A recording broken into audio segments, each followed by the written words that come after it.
This isn't fair, but it's funny. I have a friend who's a Dodger fan who just sent me a video. He said, I see you're having Sean Casey on. Why don't you ask Sean the time that he faced a young Clayton Kershaw? And then he sent me a link to the video. And I go, oh, that's not nice. I can't lead with that with Sean Casey, kind enough to get up and join us on the program, but I will. Hey, buddy, how are you? Yeah, you got your knees buckled. Well, you know what? It's so great. I mean, it's not great. It's just what an experience. It's my last year with the Red Sox.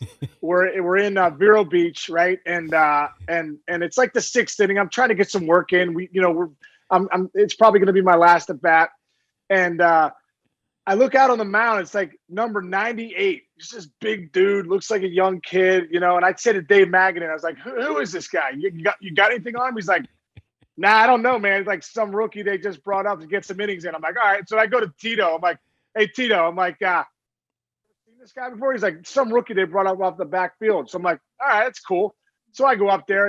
I'm leading off the inning, and I see a couple pitches, lining them up. Danny, I get in there first pitch. Boom, I'm ready to go. Bam! 98 outside corner. I'm like, what? And I look over. I swear, I step out, and I'm kind of like, is this a joke? Is this a joke on me? I'm looking around. I look over at Joe Torre, who's the manager of the Dodgers at the time, Larry Bowa. They're just like, oh, they're giggling around like, oh, man, they know something I don't know. So I get back in, deep breath. I'm like, come on, I'm a 12-year vet. I'm going to dominate here. Next pitch, wham! Just one of the most unbelievable hammers I've ever seen. It's coming at my face, and I'm just like, start buckling, right? Bam, strike two. I'm like, oh, my gosh. I'm like, this is unbelievable. And now Torre and those guys are crying, laughing. Next pitch, he paints it outside black. I mean, it was like 97, bam!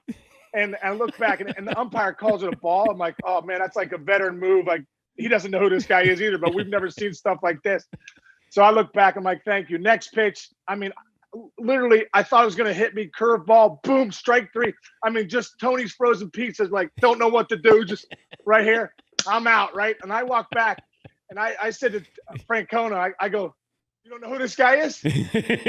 Goes, and Tito goes, I don't know, but I'm just glad I'm not you. You called that the nastiest pitch you ever faced, that curveball that he threw you back then.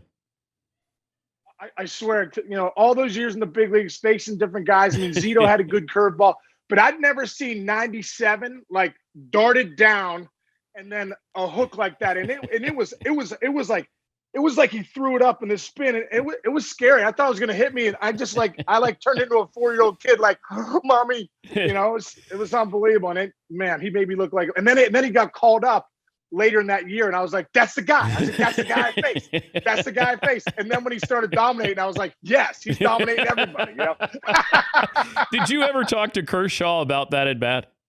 Oh, I did, yeah. I think a couple years later at the All-Star game, I was working for MLB Network, and I was out there, interviewing guys. And I think one of the first things I asked him was, "Hey, man, you did me dirty, bro. Yeah, I didn't even know who you were." And he goes, "Hey, I had to, I knew I was facing Sean Casey, something like that." He's like, "I had to get him." I'm like, "Oh man, you got me all right." Like I felt so small. I was like, I need to retire.